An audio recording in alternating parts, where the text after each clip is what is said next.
Chapter 11. The Dancing Water Sprite. What am I even doing this for? Maomao asked herself, pouting as she prepared the cloth-wrapped package. It was the sort of thing she used when purchasing medicinal herbs. She didn't grow and harvest everything herself, after all. Sometimes she turned to a specialist, the same way one would get one's mochi from a place that made nothing but pounded rice cakes. Maomao looked for Seizen, and found him listlessly sweeping the foyer of the verdigris house. He'd slept for several days straight after Maomao had gotten home, but as he started to look healthier, the madam began to work him harder again, and meanwhile Maomao was making him study apothecary's work in his spare time. Could you watch the shop for me? I'm just going to the next village. I'll be back this evening, she said, leaning out the window. Seizen flinched and rested his chin on the end of the broom. You mean it? And is watching the shop all I have to do? Under Maomao's relentless tutelage, Seizen had become a pretty competent worker, but it seemed he was still leery of having to take over for very long. Take down any of the herbs hanging from the ceiling that have dried and powder them. Preserve them just like we always do. Yeah, sure thing. Seizen leaned the broom against the wall, then reached under his shirt and scratched his belly, which Maomao rewarded with a glower. She could see the dirt getting underneath his fingernails. And make sure you wash your hands, she added. Don't have to tell me twice. Under your fingernails too. Yes, Seizen was a quick study, but he could do with a little more interest in hygiene. Plenty of their customers would complain if he wasn't. Maomao would have to keep reminding him. I wonder if I'm still in time for the shared carriage, she thought. Renting a carriage all for oneself was expensive. Carriages came to the capital several times per day to deliver provisions, though, and since they unloaded their cargo here, they had room to serve as shared rides on the return journey. It took time and was about the most uncomfortable way to travel, but it had one unquestionable advantage: it was cheap. You going somewhere, Freckles? Choyu asked, revealing front teeth that were starting to grow back in. His loyal henchman Zulin was beside him. Maomao gave them both a sour look, then pushed past the children and out of the apothecary shop. Hey, you are going somewhere, aren't you? Choyu called after her. Is it the market? If you're going shopping, I wanna go too. He grabbed Maomao the cat, who had been sleeping in the foyer, and used her paw to poke Maomao the human in a take me gesture. Nra, the cat objected. I'm going to the woods, Maomao finally said. It's a boring spot in the middle of nowhere. The woods. I wanna go to the woods. Take me, take me, take me. The cat's poking became a veritable slapping. The feline Maomao was no happier about this than the human one, kicking her legs until she freed herself from Choyu's grasp. Instead, Choyu flung himself on the ground. Maomao would have thought a kid would be overthrowing tantrums like that at 10 years old, but maybe his pampered upbringing had left him behind on maturity. He seemed ahead of his years in some ways. Maomao could only rue that this wasn't one of them. Zulin was preparing to imitate her boss, but Maomao grabbed her by the collar and stood her up straight before she could make it to the ground. I'll report you to the madam, Maomao warned her, at which point Zulin froze and shook her head vigorously. Evidently her heart hadn't been in the tantrum, she'd just been following Choyu. What's all the racket out here? The madam appeared, looking tired. Zulin flinched. I'm going to go get some herbs. He would only get in my way, and you know it. She pointed at Choyu, who was still rolling on the floor. The madam squinted at Choyu, then let out an exasperated sigh and said, Oh, take him, already. What? Maomao asked, her unhappiness written on her face. She'd been sure that the madam, an eminently practical woman, would see that there was no reason to bring a troublesome brat on a work trip. What? No way. You mean it, Grandma? Choyu sprang triumphantly to his feet. Zulin started to bounce up and down in imitation, but the madam held her down with a hand on her head. Not you. Zulin's head drooped in disappointment. Unlike Choyu, who seemed to cop special treatment at every turn, she was an apprentice. If she were to be allowed to go with Maomao and Choyu, it would set a bad example for the other trainees. Zulin had been essentially a bonus who came with her older sister, but if she didn't prove eventually that she could do something to make money, she would certainly be shunted directly into courtesan's work. Choyu patted his despondent lackey on the back. Don't worry, I'll be sure to bring you a souvenir. And who's going to pay for this souvenir? Maomao interjected immediately. Cho-yu ignored her, instead continuing to Zulin, "You'll be able to go outside one day. Just hang in there, I'll buy you out eventually." Maomao almost choked. Where had he learned to talk like that? And did he know that most of the customers who said that sort of thing were shiftless good-for-nothings? The madam, ignoring the jabbering kid, nudged Maomao. "And why am I taking him, exactly?" Maomao growled at her. The madam stuck her hand into her collar and scratched her collarbone. "You were gone for an age there. You know how Cho-yu was acting while you were away?" Well, of course she didn't. Probably shouting and playing, like he always did. He was pretty close to Yukio the manservant. He could get along fine without Maomao. Believe it or not, he was depressed, the madam said. "Think about it. The boy comes here with no parents, and then even you leave him. Anyone would be upset." "Not what I expected to hear from a monster of an old lady who would gladly buy a little girl from a procurer," Maomao replied, the sarcasm thick in her voice. Until Luo men had adopted her, she'd been left alone in a room, ignored no matter how hard she cried. And when the infant Maomao had realized that crying never got her anywhere, she had ceased to do it. It might have been one reason her emotional expression seemed so subdued. She didn't specifically resent anyone for that matter, she didn't personally remember it. The woman who had borne her had work to do, as did Perrin, who'd been the one to give her milk. At the time, the Verdigris house had been on the edge of collapse, and Maomao had been the object of some anger. She considered herself lucky no one had simply strangled her. If they're being sold by a procurer, then their fate is already decided. It's their parents' karma, and not my problem. But I raise them and educate them so they can do useful work. Don't you think that's awfully kind of me? Remember, if they grow up to be dumbass who can't do anything, they're not going to stay here. And what about Cho-yu? Figuring out what to do with him is your business. I'm just keeping an eye on him to make sure he doesn't die. I do get paid for my trouble, after all. Aha! Maomao wondered solemnly exactly how much the madam was getting out of this. "As for your transportation, you can skip the shared carriage. I'll arrange one for you. You should be grateful," the madam said. "Gee, awfully generous of you. I'm not paying fare, you know." "It'll help cover the potatoes," the madam replied, then headed for the menservant's room.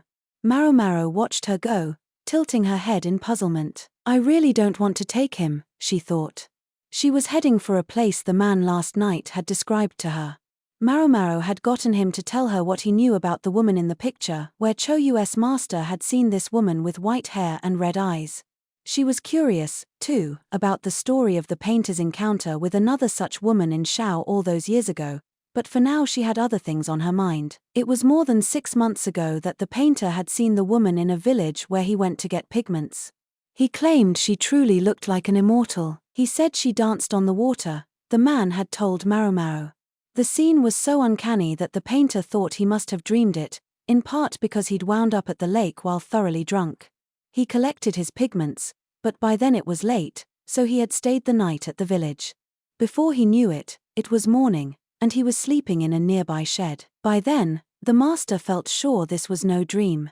It reminded him of the woman he had seen long ago, and he seemed to take it as some sort of sign.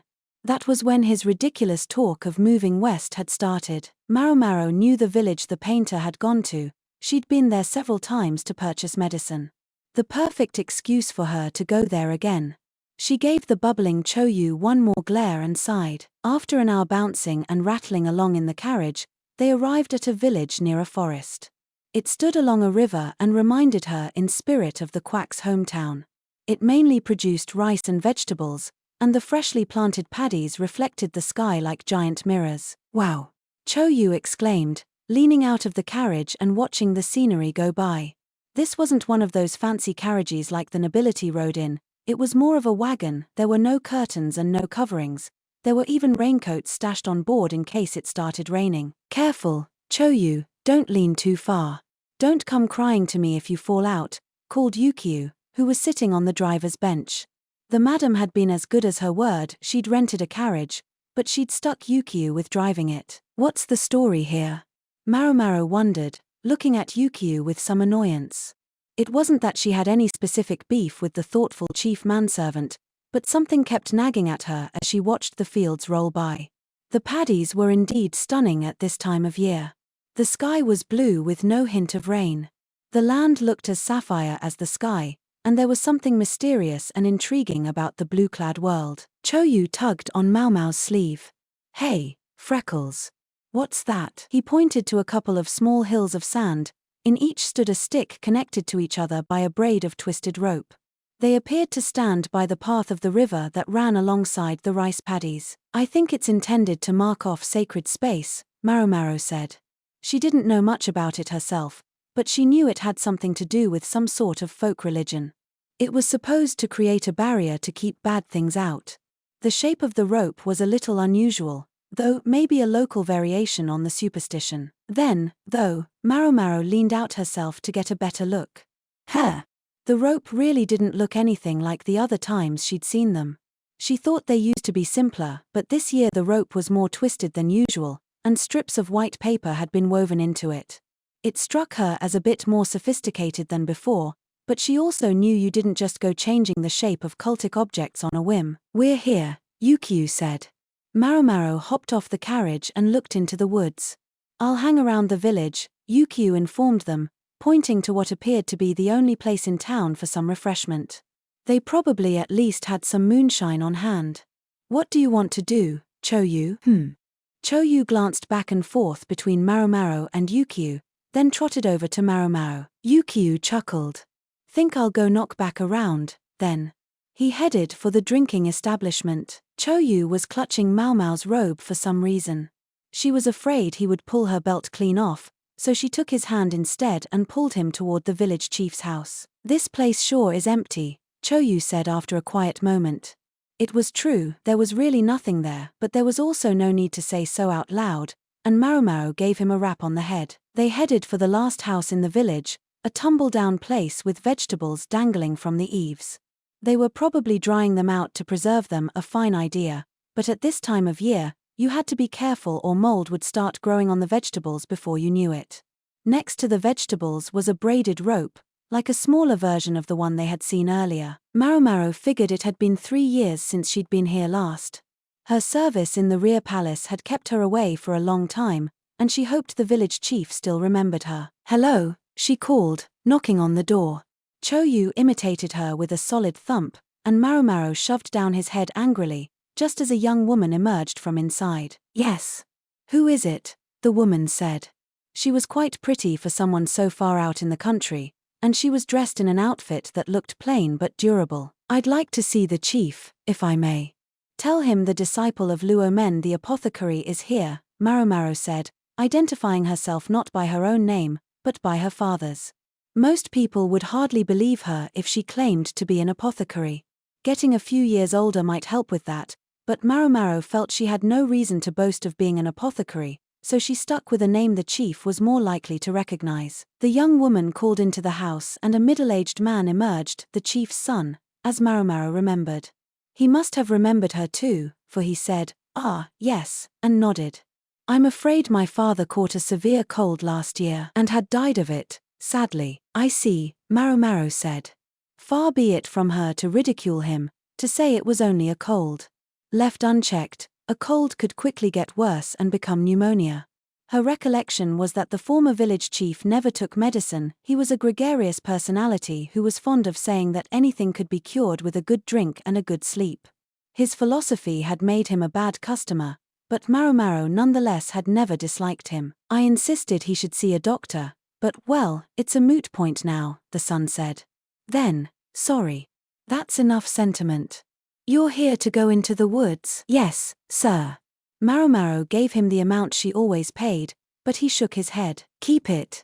You'd better get in there before the sun goes down." "I'm certainly grateful, sir." Maomao couldn't help wondering, though, what had inspired this change of heart. She was about to put the coins back in the folds of her robe, but Cho-yu stuck out his hand. "Freckles. You should use that to buy me candy instead. Come on, do it. You've got your own income," she said, stashing the coins safely where they belonged and turning toward the forest. "Lots of snakes this time of year. Be careful," the new chief said. "Of course, I know that. And they make excellent ingredients." "Not these snakes," the chief replied, pinching the rope that dangled from the eaves between his fingers. When Maomao looked closer, she saw that each end of the rope was shaped a little differently. It narrowed at one end, while at the other it got thicker and the end was split. It almost reminded her of a snake. In fact, it looked very familiar. If you kill a snake, the villagers might attack you, the chief said. Attack me? What in the world for? The idea was virtually incomprehensible to Maomao, whose first thought on seeing a snake was usually how tasty it would be grilled up with a nice soy sauce glaze. For that matter, once before when she had captured several snakes here, they'd actually thanked her for taking care of the pests. The new chief gave her a tired smile. It was my father's last will, you see. Just before he died, when he was very weak, he summoned a shaman. He should have just called a doctor. This shaman had given the former chief an incense that would ease his pain, but in exchange he was instructed to disseminate a teaching in the village.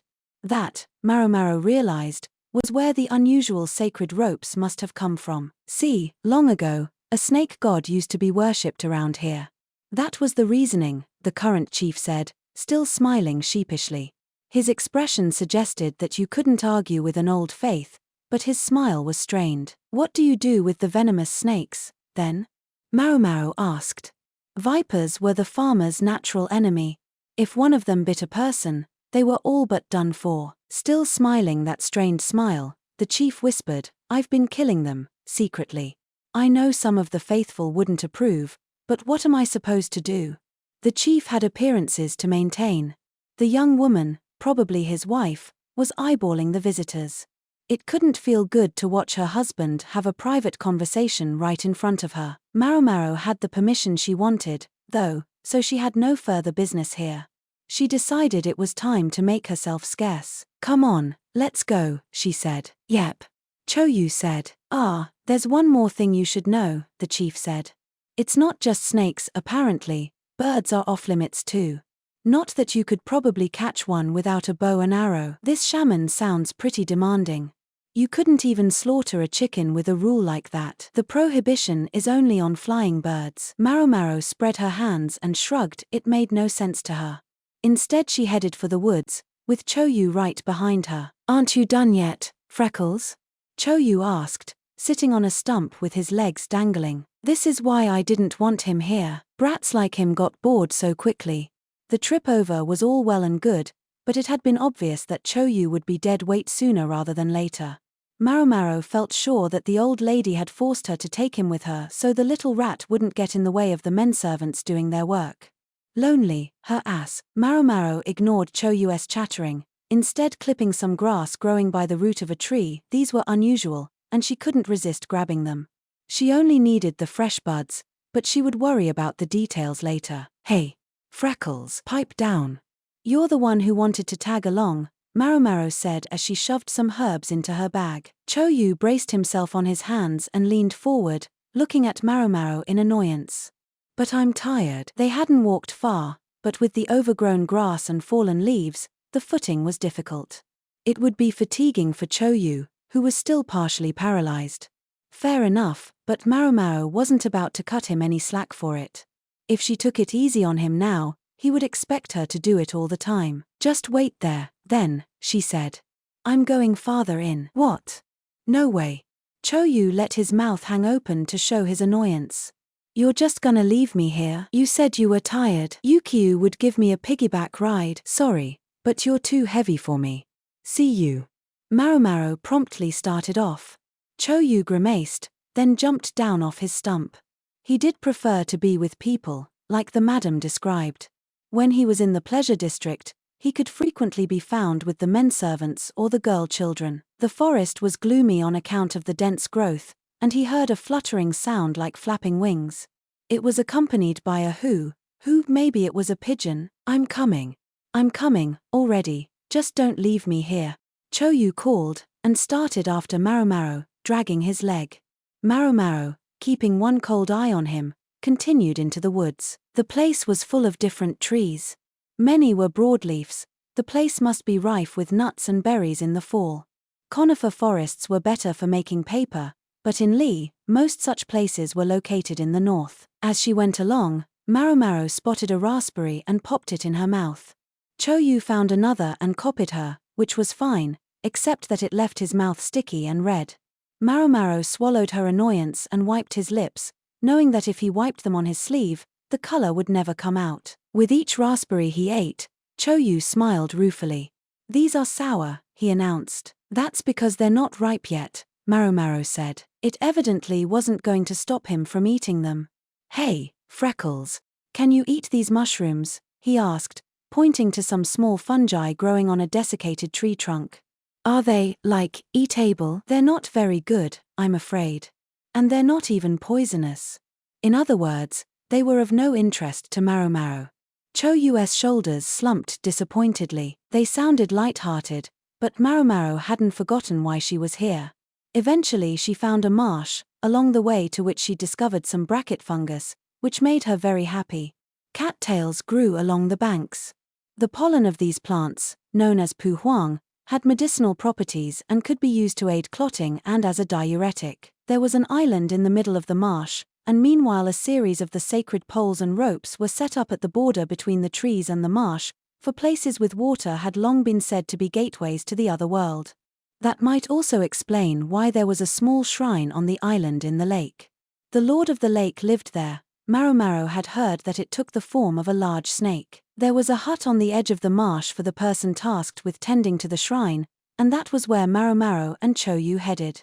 The hut was built on stilts, to keep it clear of the water when there was a heavy rain, but in recent years, the marsh had begun to recede. Marks could be seen on the stilts where the water had been.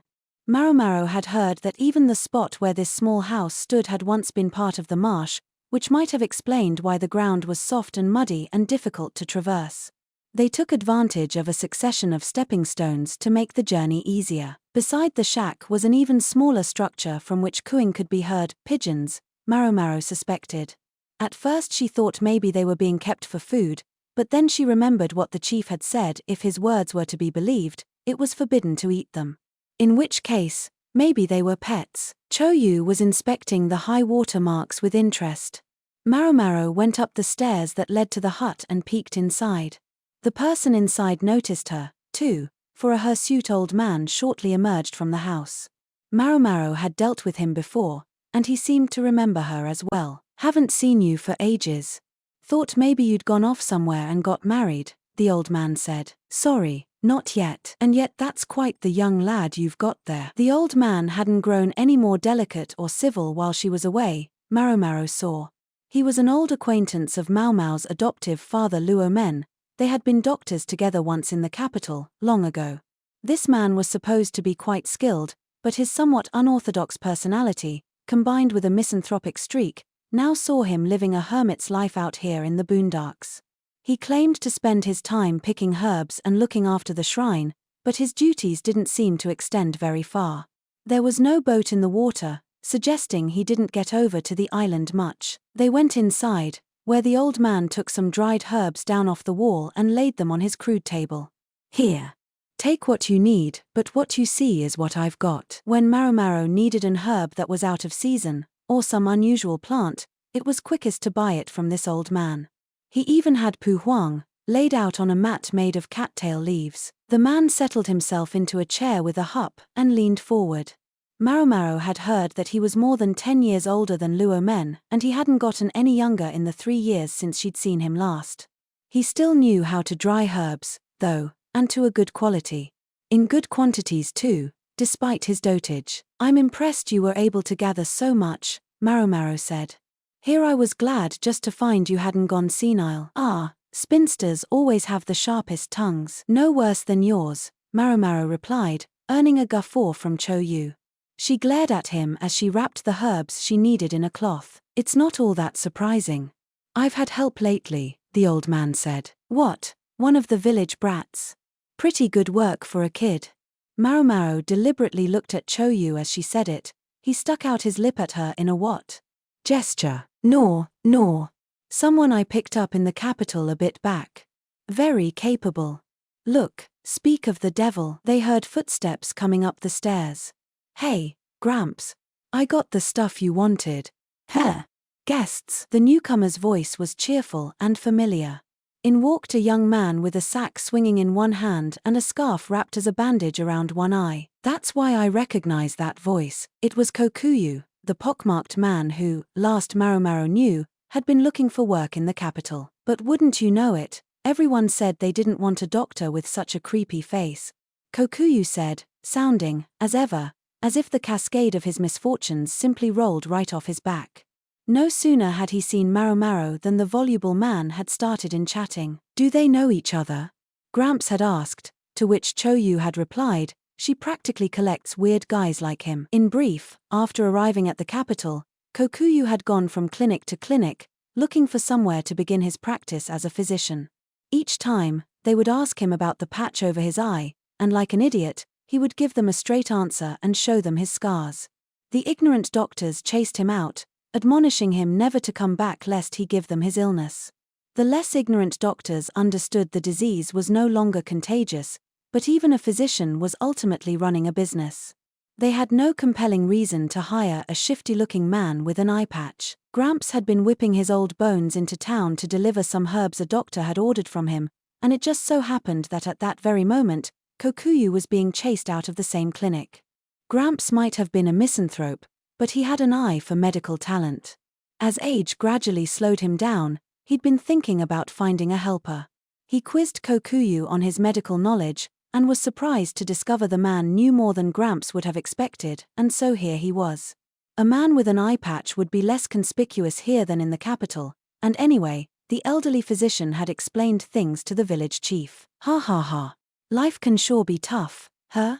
But anyway, at least I get to eat. Gramps got a good helper, and Kokuyu, well, he was Kokuyu.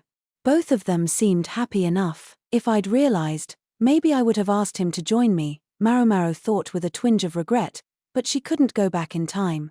Even if she had brought him to the shop with her, the madam would only have worked him like a dog, the way she had Luo men. Maybe Kokuyu was better off here.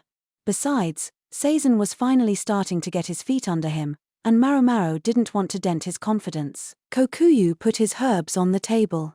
Fresh from the forest. He grinned. Choyu peered up at him, then made a face like a particularly dumb-looking squirrel and stuck out his hand. What's under the eye patch, mister? You want to see? Kokuyu said, and then with a word of warning, it's pretty gross, he lifted the eye patch. Oh, yuck. Choyu exclaimed. Politeness was not his strong suit, and pounded Kokuyu on the shoulder. Too bad for you, mister. You could have been pretty popular with customers, if it weren't for that. You said it. And here I like to think I'm good with people, Kokuyu replied. Our girls might have liked your face, too. Darn shame. Our girls.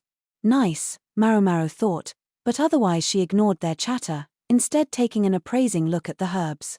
She squinted at one of them, a large leaf she didn't recognize. What's this? She asked. Kokuyu broke away from bantering with Choyu long enough to say, that's an incense leaf. An incense leaf, in other words, tobacco. The madam and the prostitutes loved to smoke, but somewhat surprisingly, the practice hadn't caught on among the common people for the most part. Once, Maomao had repaired a damaged smoking pipe and had tried to return it to its owner, for she simply assumed it must be important to him. Tobacco was a luxury item. It was addiction that kept the otherwise stingy madam smoking. Luo men informed Maomao that too much smoking was bad for your health. In any case, as far as Maomao knew, the leaves were usually imported, and she'd only ever seen them in a pulverized state, so she hadn't recognized the plant when she saw it. They're not actually that hard to grow, the old man interjected. Oh? Maomao asked, studying the leaf with great interest. She was thinking that if she could get this to grow in their garden, it might prove a profitable side business. She doubted, though, that these two would simply cough up some seeds for her. She might at least be able to get them to share some of the leaves, but she questioned the wisdom of further entrenching the smoking habit among the courtesans by providing them with a cheap source of tobacco. It couldn't hurt just to float the idea, she figured. She asked, how much would you sell these for? They're not for sale, the old man said, picking up the leaves and bundling several of them together before hanging them under the eaves. For his own use. Maomao wondered.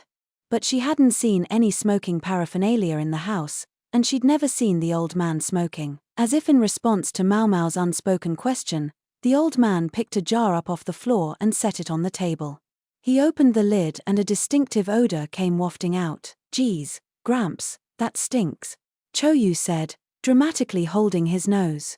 It didn't stop him from peeking inside, though, where he discovered a brown liquid. "You're not gonna ask us to drink this, are you?" "No, and you'd better not. It'd kill you dead.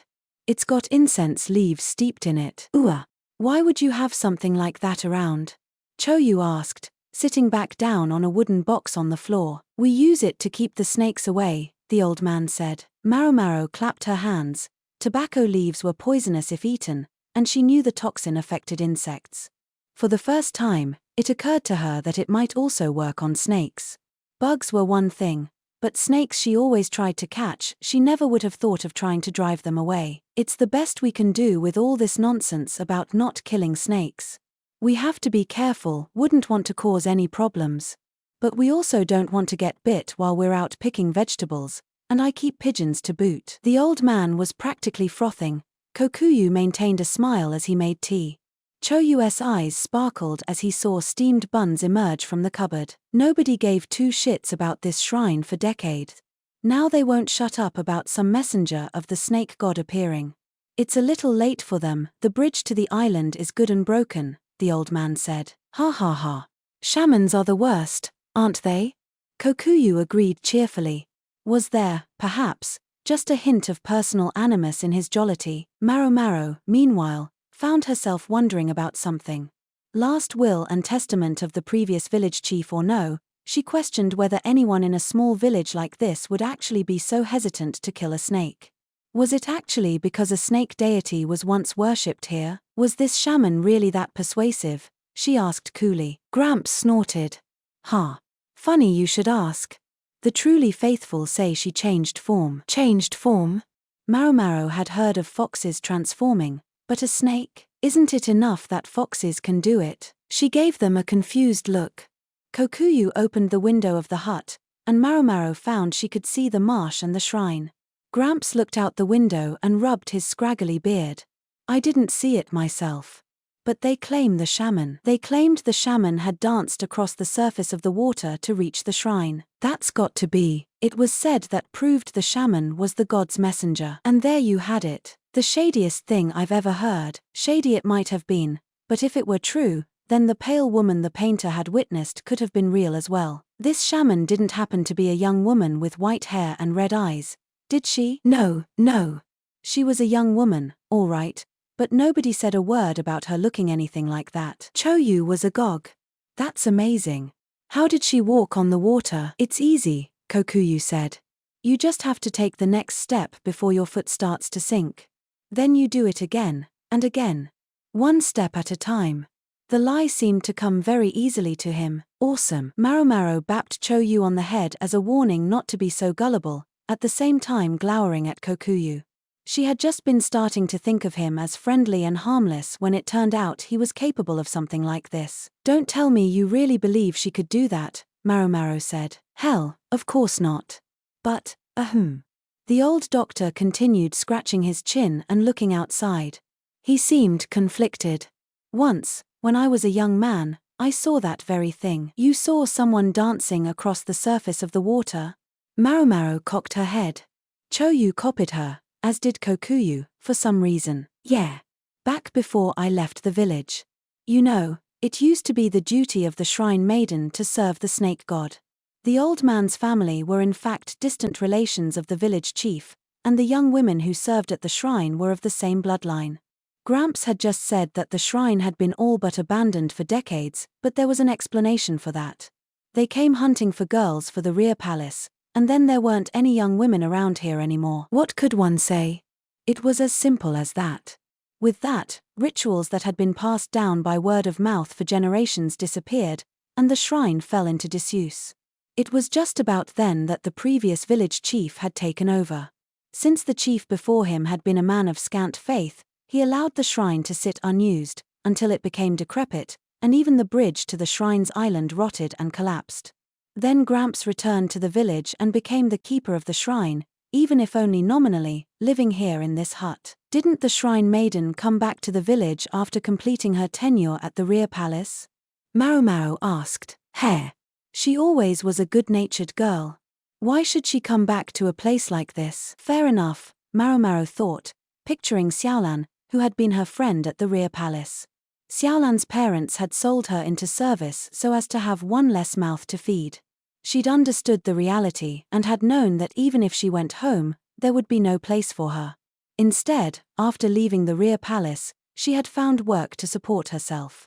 A young woman with a half-decent head on her shoulders could probably have found any number of ways to earn a better living than the one she'd had in a village like this. There was more than one way in which the rear palace could be said to give its women a leg up in life. The former chief was all laments before he died, but my feeling was that if he was going to complain so much, he should have asked a doctor for help, Gramps said. Ha ha ha. That's funny. Yeah, some people are that way, huh? Kokuyu chortled, but the old man gave him a gentle jab to the head. It wasn't that funny. Maomao gazed outside. I don't see a boat. How do you get across? I assume you have to check the condition of the shrine periodically. Gramps drew a circle on the table. Boats anger the deity, evidently. There's even one particular area set aside for fishing, although all you'll ever catch is loach, so it's not exactly worth the effort. So the shrine just goes unattended. You're welcome to go see it if you're interested, just not by boat. What is this, some kind of riddle? Maomao asked. How was she supposed to get to the island without using a boat?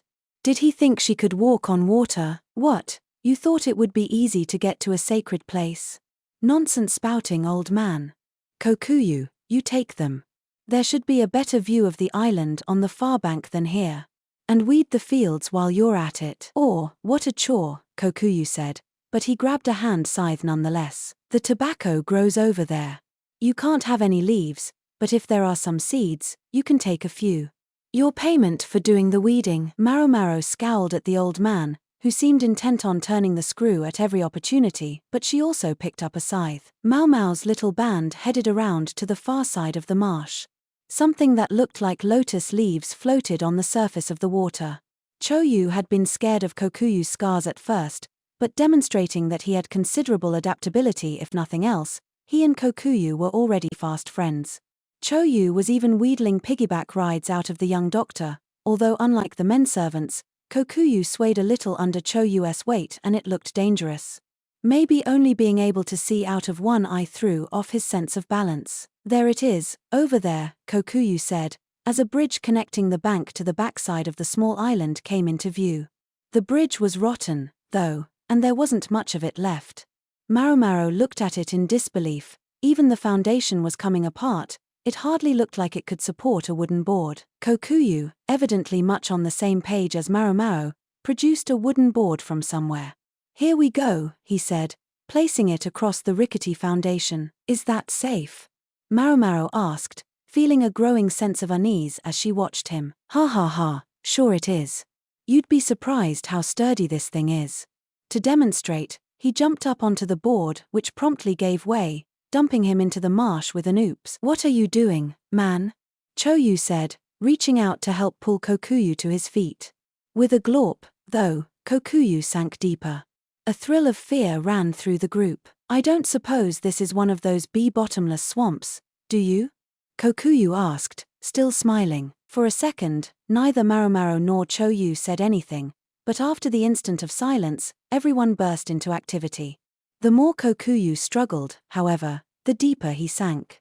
Just as he was up to his neck in marsh water, Maomao managed to find a robust-looking vine in the woods and drag it out, so the man could use it to pull himself free. You're gonna give me a heart attack, mister, Choyu said. Ha ha ha. Sorry about that, Kokuyu replied, scratching the back of his head with a muddy hand. Thus the one remaining clean part of him got as dirty as the rest. Maomao grabbed a bucket of irrigation water from the nearby field and brought it over, after which she took the path of least resistance, namely, dumping it over his head. Kokuyu shook himself off like a wet dog. Oh yeah. The old guy told me that it was around this marsh where they say kids get spirited away, Kokuyu said. Yikes, Choyu said, not looking pleased. There was no telling how many people were buried down in the muck. Maomao looked at the decaying bridge. They really didn't take any care of it. Maintenance costs money. I guess there's something about the composition of the mud here that does more damage than ordinary water. The marsh might not be bottomless, strictly speaking, but it was certainly deeper than Kokuyu was tall. Replacing the foundation regularly would have been nothing short of a problem. Elements of the foundation could be seen extending well beyond the marsh, implying that the marsh had once occupied that entire area. A panoply of wild plants grew all around the shrine on the small island. They were bright and colorful, suggesting that they might be flowers, but it was hard to tell from this distance. The one thing that was certain was that it was a color one rarely saw in this area. Birds flew over frequently enough. Maybe the seeds had made it down here in some poop. All right, let's get down to business, Kokuyu said, sounding energetic despite still being speckled with mud in places. He was suddenly wearing a reed hat. Where had he gotten that from? The field was bristling with weeds. Maomao was about to say exactly what she thought of that, but Choyu beat her to the punch. He exclaimed, his shoulders slumping. After that, she felt she couldn't say anything. Instead, she dutifully went about weeding, keeping her eyes open for any tobacco seeds. But there weren't any. Wily old bastard, she thought, resolving to be sure she wrung some seeds out of him before she went home. Kokuyu hummed cheerily as he went about the job, and Maomao felt compelled to help out. Choyu, who seemed not to have had any intention of helping to begin with, went around collecting pebbles and drawing in the dirt. For a while, they focused on their work. The humidity was high in the marsh. The muddy soil looked rich in nutrients, but by the same token, they would cause roots to rot in a hurry. That might have explained the dash of sand mixed into the soil of the field. Thankfully, it made the weeds easy to pull out. Hey, did you know? Kokuyu said. He had stopped humming, but he almost sounded like he was talking to himself. What? Maomao said. About the shrine maidens they used to have in this village. Maomao gave him a perplexed look. How would she know anything about that? Gramps told me that their job was to placate the great snake spirit. But the maidens were originally slave girls. Maomao didn't say anything. Choyu was still drawing, oblivious to their conversation. Kokuyu continued, whispering so only Maomao could hear. I guess the river used to flood here a lot. Until they developed flood control, the fields used to get inundated every year. Even the houses were underwater sometimes. What did people do in those olden times when they were powerless in the face of catastrophic natural disasters?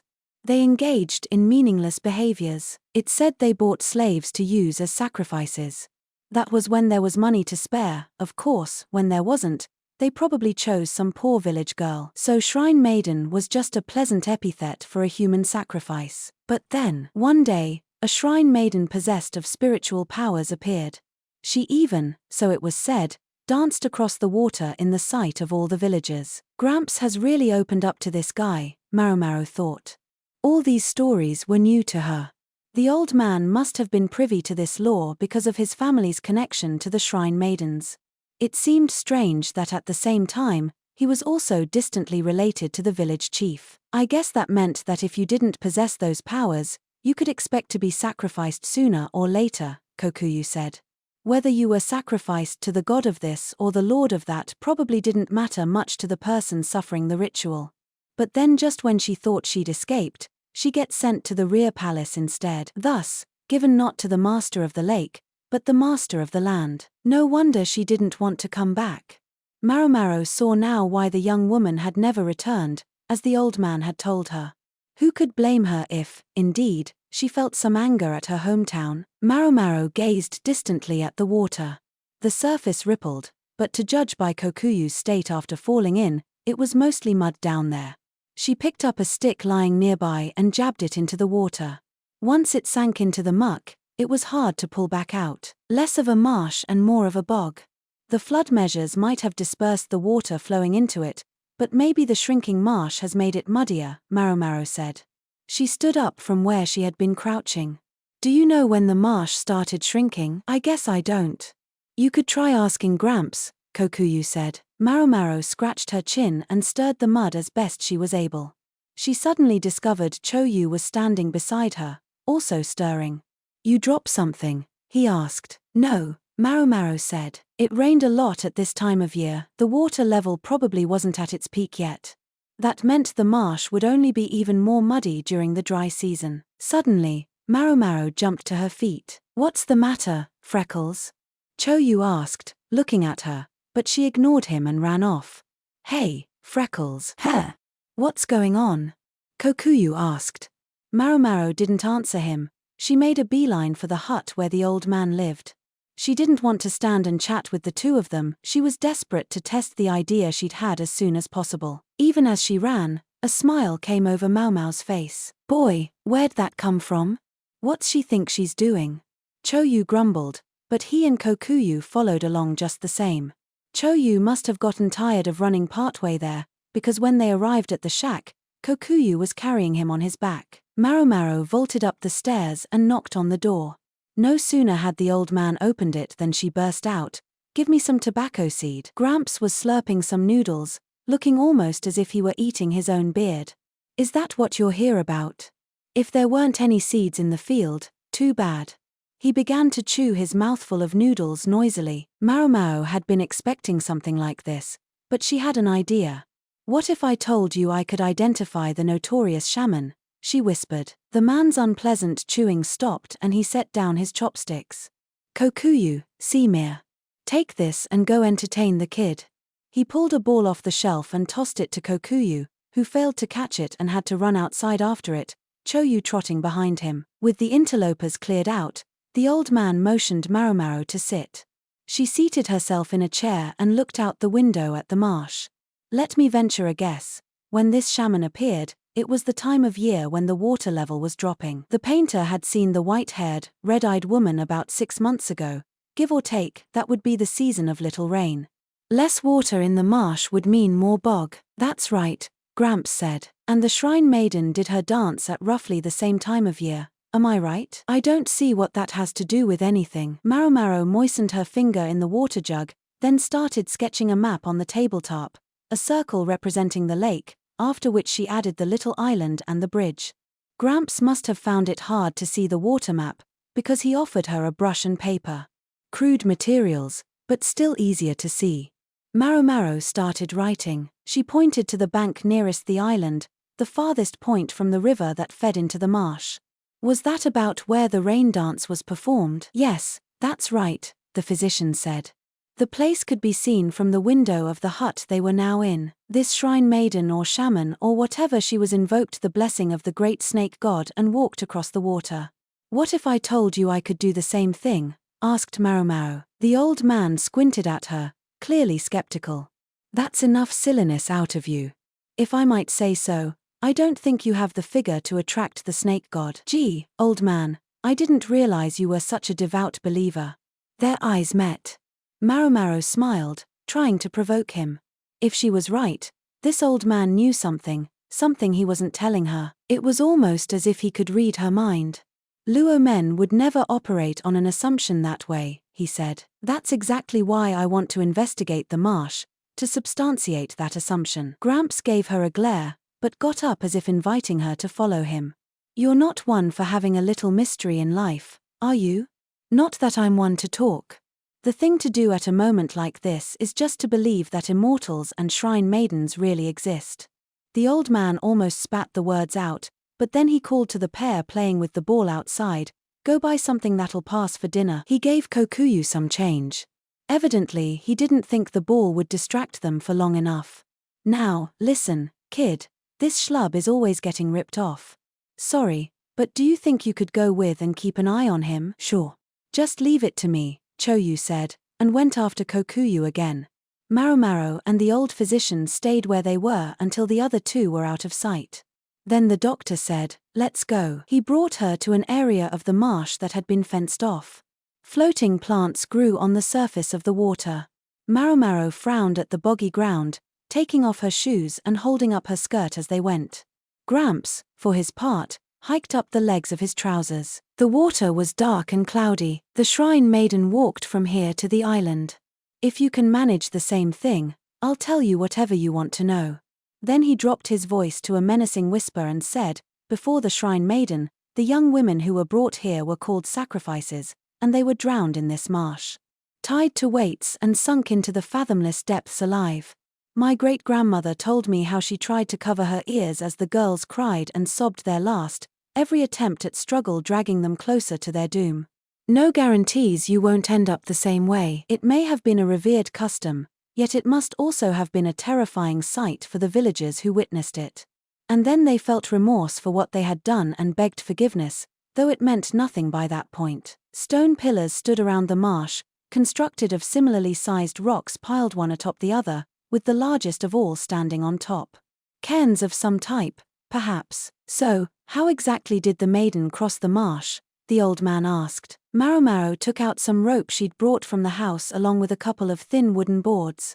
All right if I borrow these. Suit yourself. Thank you. She punched 3 holes in each board and ran the rope through them to create what looked like crude sandals.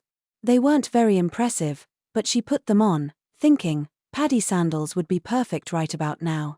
Paddy sandals were footwear used by people planting rice fields, but wishing wouldn't get her anywhere. The old man was watching her curiously now, but for the time being she kept quiet.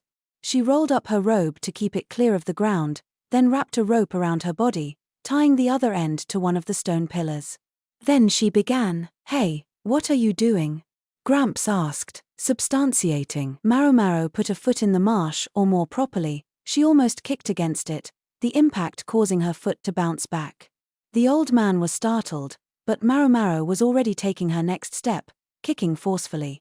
She did this again and again, working her way across the bog. She was, indeed, walking on water. It wasn't quite the way Kokuyu had suggested, but she took each step before her foot could sink, then repeated the process. It was enough to keep her on the surface. How's that? I can walk on the water. Maomao grinned, full of confidence. The old man touched his beard, astonished. That's something special, I'll give you that. He picked up a long stick lying nearby, took a step into the marsh, and plunged it into the water. There was a hard, sharp sound. But you don't have to go to all that work. There are more of those cairns in the marsh. He struck the large stone pillar again. What? Maomao said, flabbergasted. In her amazement, she stopped moving her feet, which promptly sank into the bog.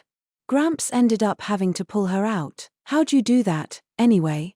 Gramps asked the mud-covered Maomao after he'd extricated her. Maomao took off her shoes and looked at the marsh, tired. When you've got something that's not quite liquid and not quite solid, it has some special properties, she said. It might have been easiest to demonstrate if she'd had some potato starch on hand. Mix that into water at a specific ratio, and you could pick it up with your hand, but it would soon flow out between your fingers. This marsh was very similar. That was why Maomao had asked Gramps what time of year it had been when the maiden danced across the water.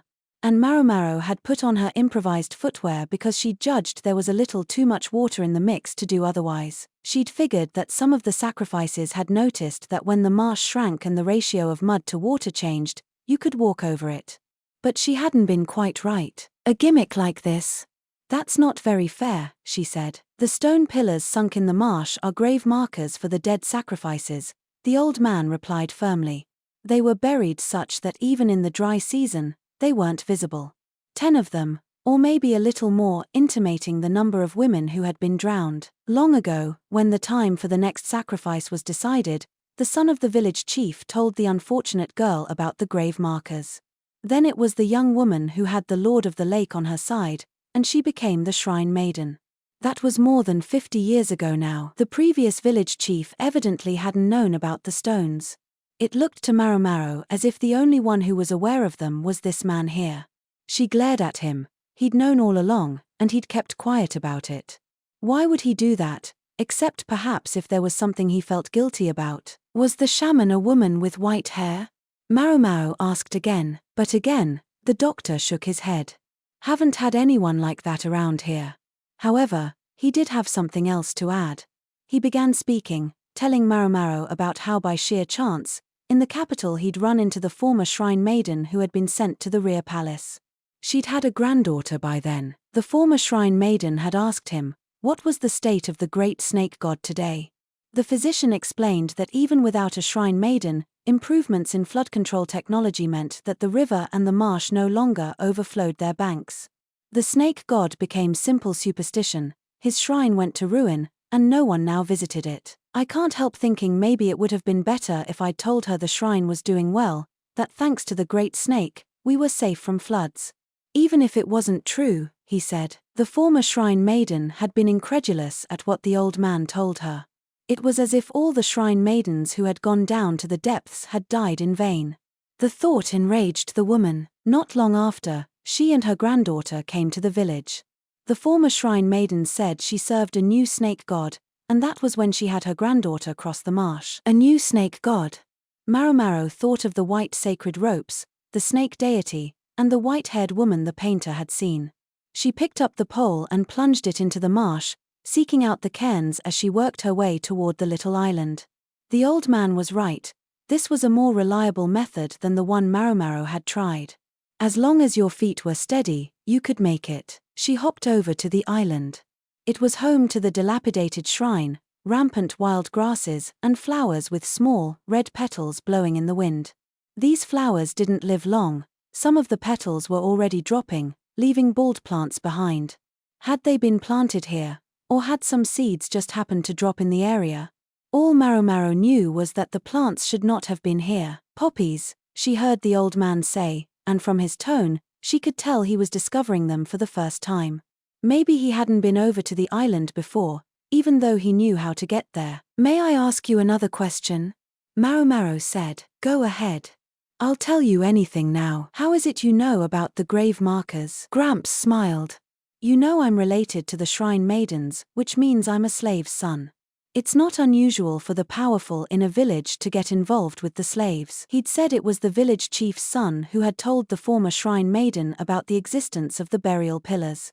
That would seem to imply the chief had gotten a slave woman with child, and that child was Gramps. When the chieftain tired of this slave, she was passed on to the next villager, until finally, when starvation threatened, she was used as a sacrifice. For there to be grave markers, there had to be someone to put them up, to cut the rock and pile stone upon stone over the course of years. Not to mention, to then carry the stones to their location across the other markers already in place. This marker just in front of the island is the last one. It saved my little sister from drowning, the doctor said. Then instead, she had been sent to the rear palace. It was not the village chief's daughter who had gone, but the offspring of the slave woman and whomever she had been passed on to. When the child came back decades later, she discovered that the villagers who had murdered her mother and used her own life for their ends had forgotten all about the local deity and the women who had been sacrificed as shrine maidens to it. Maomao looked at the tobacco leaves on the far shore. Did you, perchance, get those from the former shrine maiden? I did. But not the poppy seeds. She gave the tobacco to me as a sort of souvenir, asking 2 favors in return. And will you tell me about those 2? Yes, it's time I told someone. The water level's still high right now, so they've stayed hidden, but when the autumn comes, the tops of the grave markers will peek out. I was able to keep everyone off the trail until last year, but I don't think I can manage it anymore. The shaman would be revealed as a fraud. The first favor was this, that I stay quiet, even knowing what I knew. The injunctions against the villagers killing snakes or birds were probably the shaman's small form of revenge. This old man might object to her methods, but he chose to look the other way. The elderly physician looked at his stilt hut. The other was that I give her free use of my pigeon coop. Pigeon coop? What in the world did she want with that? Maomao asked, tilting her head in confusion. Come to think of it, she'd heard pigeons cooing in the village too. Did they normally keep free-range birds? Don't kill flying birds. Compared to the rule about snakes, this admonition almost seemed like an afterthought. Maomao worked her way back across the grave markers toward the hut. Several times she almost slipped on the slick stone, but she was in a hurry to get to the pigeon coop. As she approached, her nose prickled at its distinctive odor. Inside, there were several dozen birds with dark greenish feathers. They flapped excitedly, surprised by Maomao's sudden arrival, but she ignored their reaction. Instead, she grabbed each one and tossed it aside in turn. Hey! Leave the poor birds alone. Gramps sputtered. So he thought of them as something more than food, but that was also immaterial to Maomao at that moment. Finally she found what she was looking for. She grabbed one bird around the back and flipped it over, plucking off the thing attached to its leg, a piece of twisted white string. It was grimy in places. She guessed it had gotten dirty while the animal was outside. Maomao left the pigeon coop and undid the string. It turned out to be a single piece of cloth, embroidered with characters that really did look like a scribbled snake. I know I've seen these before, Maomao thought. They looked much like the embroidery on the fire rat cloak she'd seen at the used clothing store. If you knew what you were looking at, you could tell it wasn't just a random pattern, it was a code, based on characters from the Western reaches. Maomao thought back to the fortune teller from the Western capital, how she had used a pigeon feather instead of a brush to write with. For some time now, Maomao had been grappling with the fact that the White Lady somehow seemed to be everywhere at once in this country. Surely the young woman couldn't actually travel so widely. Her albino appearance might make her seem uncanny, but she couldn't actually use magic like the immortals were said to do. Practically the reverse. In fact, with skin so sensitive to sunlight, she wouldn't be able to spend much time outside in bright regions. So it wouldn't be the White Lady herself who moved about. Maomao assumed she directed confederates instead. The problem with that hypothesis was information. In order to release the lion from its cage or make contact with consort Lishu's half-sister, the White Lady would need a way to exchange information quickly between the Western capital and the imperial capital in the central region. Even the fastest horse would take more than 10 days to reach the west from the capital, and coming back would take nearly as long, even if one went by boat. How had she solved that conundrum? These pigeons. Hey, Gramps, does the former shrine maiden herself come to visit the pigeon coop? Her granddaughter does. She took a few of them with her, said she was going to use them for a curse or something. Aren't you eventually going to run out of pigeons? No, they come right back to this coop when I release them.